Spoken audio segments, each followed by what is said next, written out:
If there's one group of people you do not want to piss off online, it's mothers. But apparently no one told Chappell Roan that in her media training, and as is becoming a bit of the norm for her when it comes to major interviews, she super stepped in it last week. Chappell appeared on the Call Her Daddy podcast where she told host Alex Cooper this.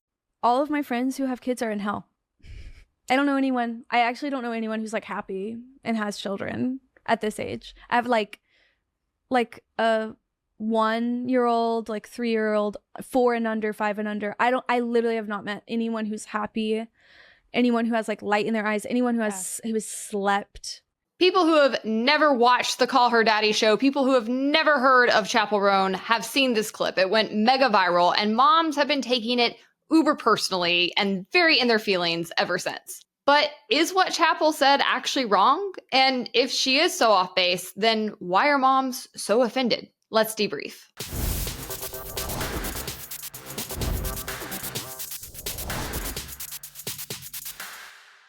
First, I'm Hannah Cox. Welcome to my channel where I bring you my politically homeless takes on politics and culture. Before we get started, take a second to like this video, head over and subscribe to my channel, and don't forget to hit the notification bell so you never miss any videos. The battle between moms and women without children has been raging for longer than I've been alive, it seems. And to be honest, it's a fight that is almost entirely being waged by one side. As a woman who has said since I was a small child that I did not want to have kids, I have been on the receiving end of so much wrath and condescension and just ire from mothers and fathers for as long as I can remember. And what's really interesting to me about this war that seems very one-sided is that the people on the opposite side of it from me have no problem attacking women who don't have kids, threatening them, saying they're going to be miserable and die alone, that all they have is their cats, that their lives are worthless, that they're on SSRIs. Like, it is truly vile and venomous, and they direct this at women that they don't even know online every single day.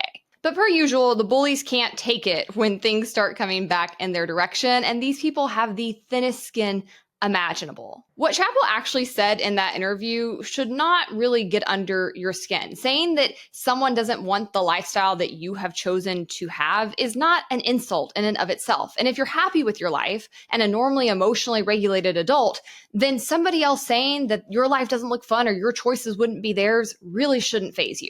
Like, according to most moms and parents in this conversation, they don't want my life. I mean, at least according to what they say, the reactions to this entire debate seem pretty sus. But like, they are allowed to consistently say, hey, we think your life sucks. We think that not having kids is miserable. We think that actually makes you even a bad person and selfish. And yet when somebody says back in their direction, hey, your life doesn't look like fun to me, they completely lose their minds. There are many lifestyles that I don't think I'd want. I don't want to live the life of a hippie in a van. I don't want to live the life of a New York finance bro. Life presents a lot of choices, and there is not a one-size-fits-all approach. But for some reason, when people have the audacity to say that they don't want to be parents or that that lifestyle doesn't look fun to them or like something that they want to pursue, parents are outraged. And now, obviously, a lot of this gets whipped up by conservative media. We live in an outrage machine. Not only do you have cable news, but now you have all of these cable news outlets that are also online, and they are constantly trying to find ways to get you to click on their content and pay them money.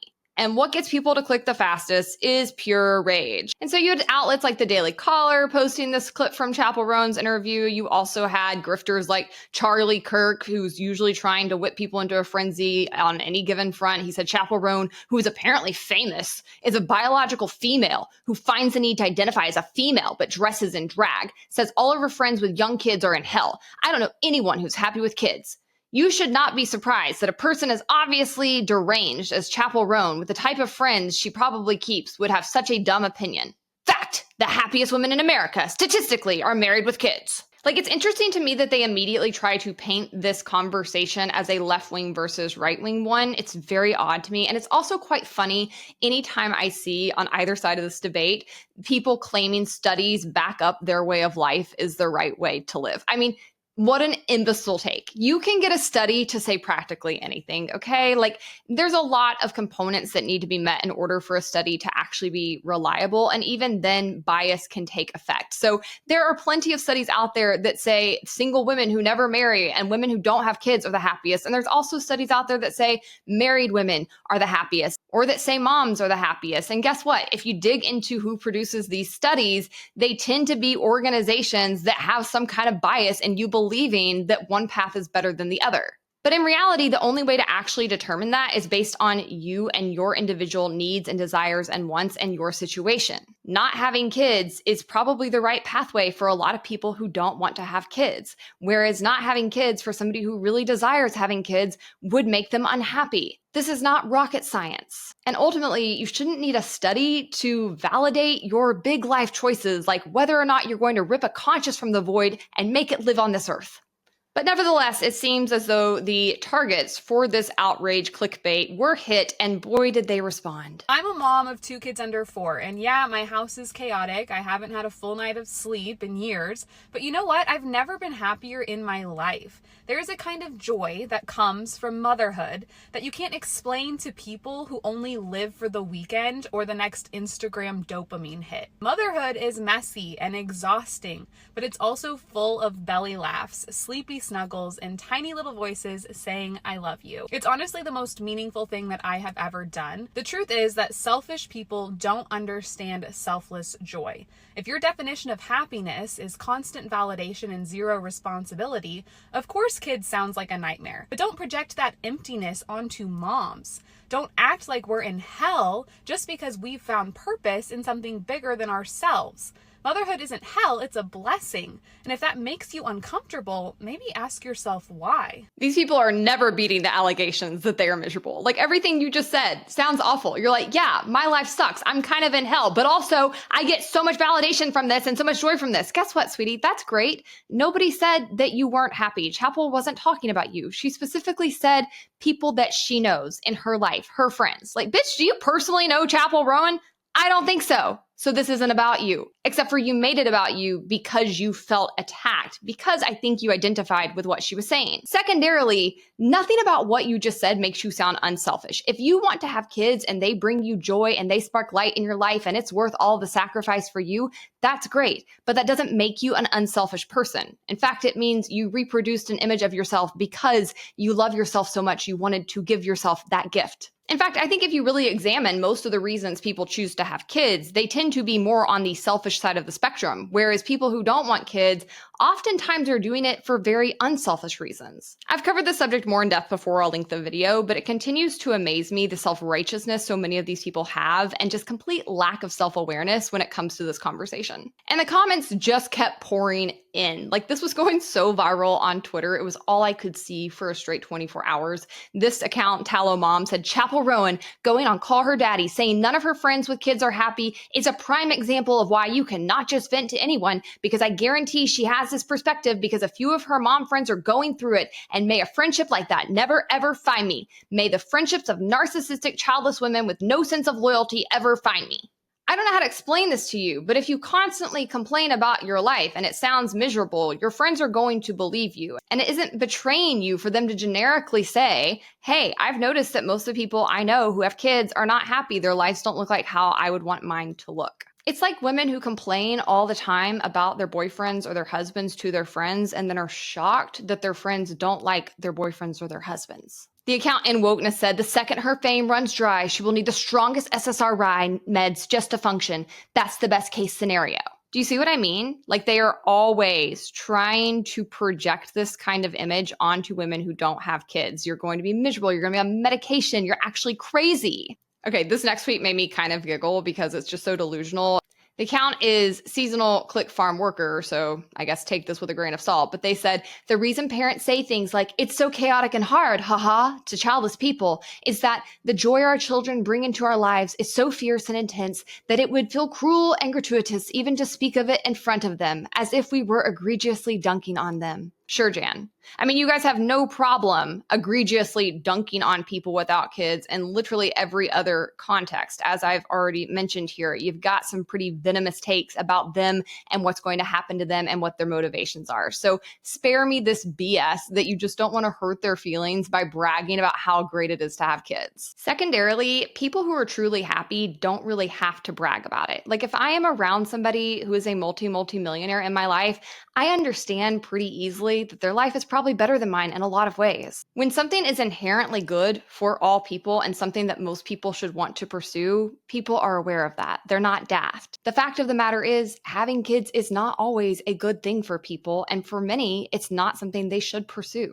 It's not something that would be worth it for them when all was said and done. If that doesn't apply to you, fantastic. Obviously, there are many people who desperately want to have kids, who go to great lengths and spend a lot of money trying to have kids when they have difficulty accessing that. But to pretend as if this is just some higher good that you've accessed and that other people are just too stupid to have picked up on is really arrogant and obtuse. This response to the Tallow Mom tweet made me laugh. The person said, "It could be a generational thing too. I've noticed that most women equate something being hard, strenuous, or difficult to thinking that that doesn't lead to happiness. I genuinely think a lot of millennial Gen Z women think life is supposed to be like Disneyland." You know, what's funny is I've not noticed that. What I've noticed is that women, when they see something that's hard or strenuous, but that is unequivocally going to better their lives, pursue it. It's why women are getting degrees at a much higher rate than men, even though that's strenuous and difficult and expensive. And not only are they getting more degrees, they're getting higher degrees. In my own personal life, I've also noticed that it tends to be women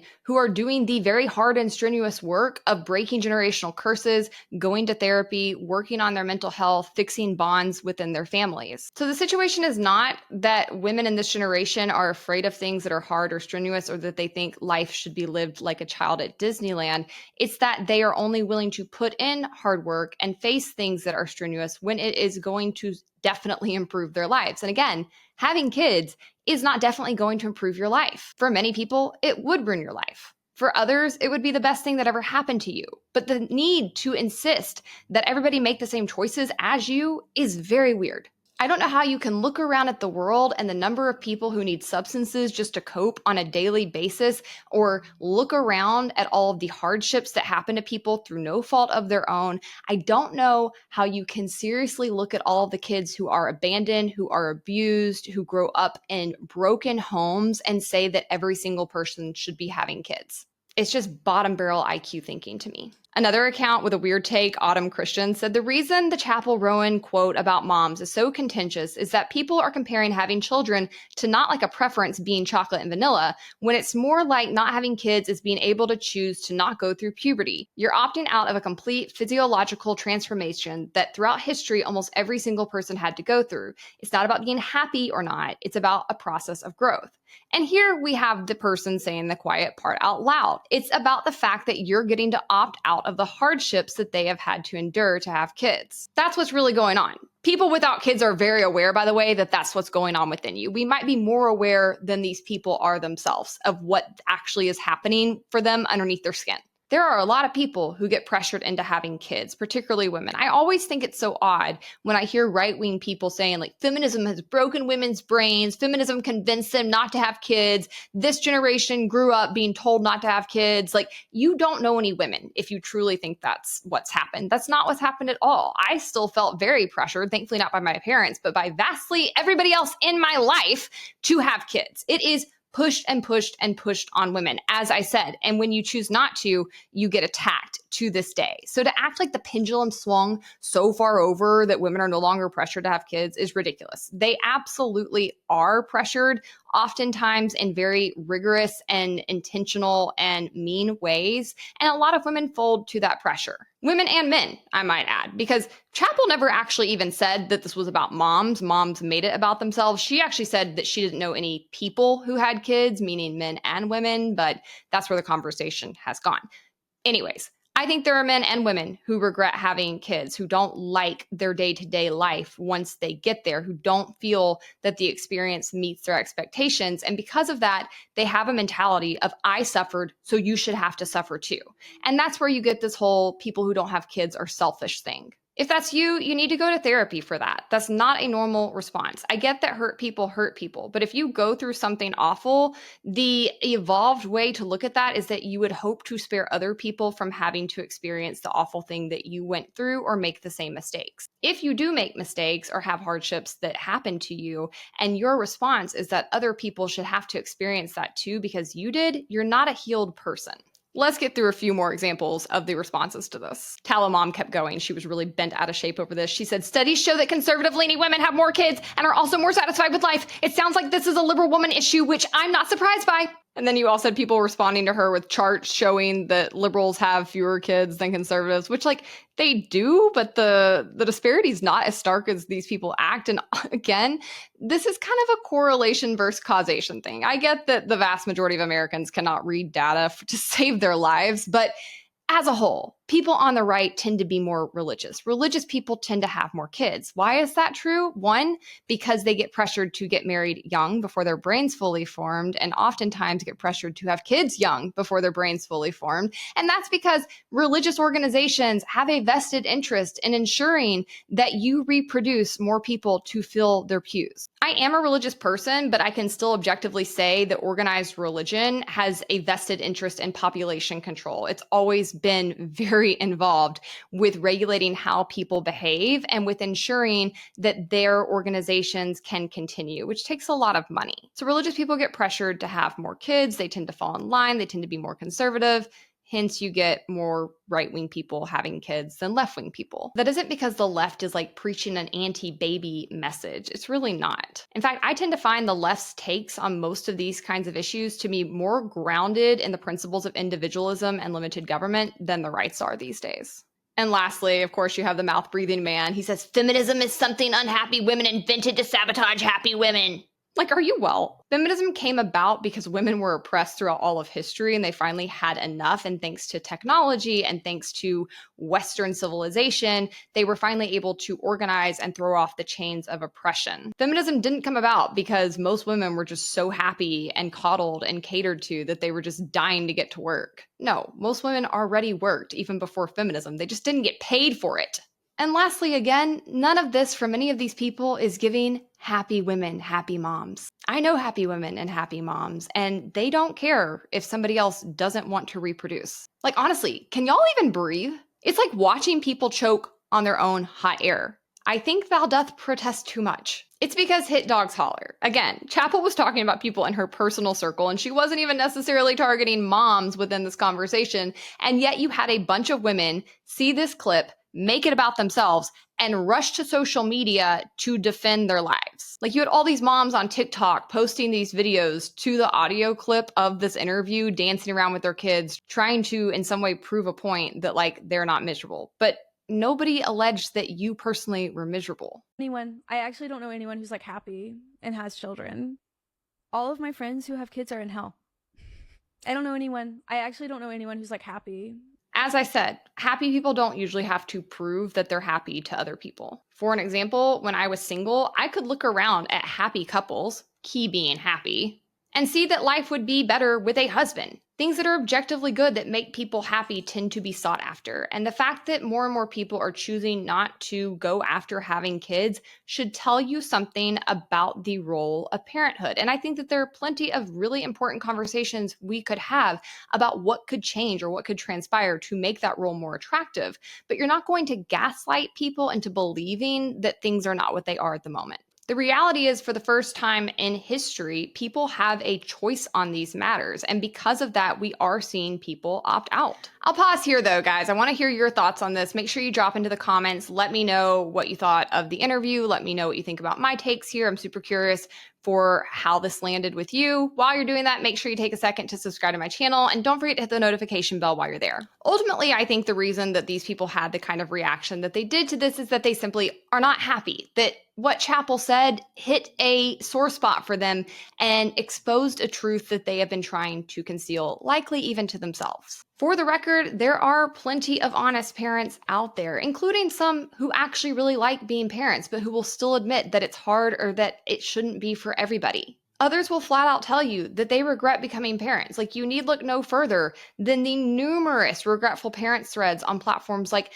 TikTok and Reddit and Twitter just to get an insight to what these people's lives are like. And this is one reason I love the internet. We're able to have these kinds of frank conversations, particularly among women, and that's very, very helpful. I would love to have had TikTok and to have been able to hear from all of these older women and their experiences when I was coming up and trying to figure out what pathway I wanted to pursue in life. Other people were pointing this out online too. This account said, I've literally had mothers tell me don't have children, like as much as they're happy mothers that clearly haven't had it easy, there are a bunch that also wish they hadn't. Another account said, there are too many I regret my kids articles, forums, posts, TikToks, YouTube videos, etc. for anyone to get defensive about this. Of course, plenty of parents are genuinely unhappy with their decision. And this is one reason that I've always been very outspoken about not wanting kids, because I feel like I have a very strong mind. I've always had a good support system, and I felt brave enough to go out on a limb and speak out in hopes that it would help other women or show them that there are alternative pathways you can pick. But I think the fact that increasingly more people have joined me in that and that this conversation has gotten broader and broader scares a lot of people. These people don't want to even admit to themselves that they are unhappy. They don't want it to be exposed that they feel this way. They want and need to feel validated in their choices and to feel as if the sacrifices they're making are worth it and that other people are going to have to go through those sacrifices too. And I guess what needs to be said to a lot of these parents online is if you don't want none, don't start none. These are the same people that regularly go online and share accounts of young women who are crying on TikTok because they can't find a partner, because they so badly want to be loved, and laugh in their faces and say, well, you just shouldn't have been a boss babe. You should have just gotten married when you were like 19 years old to someone with prevalencies because they want somebody that's barely of age. What were you thinking? You deserve to be washed up and alone now. You've hit the wall. As this account said, it was undoubtedly distasteful, but what we're not going to do is pretend as if conservatives and trad women haven't made a habit out of sharing anecdotes about the lives of their childless friends on Twitter and assuming those friends are unhappy, all to make themselves feel superior. So spare me. It really isn't people without kids, nor is it feminists who have come after moms. In fact, feminists have consistently defended moms and fought for them to be recognized and respected and paid for their labor. The smoke has literally been coming from one direction. Another account said, okay, I'm just going to go ahead and say it. Having kids is not the status symbol it used to be. And there are some parents like you that are mad, speaking to Tallow Mom, about that. Because who cares if someone else thinks you're miserable if you're actually not? Be for freaking real. And that really is the long and short of it. If you're happy being a parent, great. Go out, live your life. Let people see that it can be a beautiful experience for those who choose to opt into it. But don't discount the experiences of others who are having a very different time in that role. And don't try to gaslight people who are correctly identifying that it's not the right pathway for them. All right, guys, I hope you liked this episode. Take a second to like the video. Don't forget to subscribe to my channel, hit the notification bell. And if you want even more content, you can head over to platforms like Twitter and TikTok. I'm gonna have a pretty light video week between now and next Wednesday as I will be on vacation and then in DC for some work. So circle back to older videos in the meantime.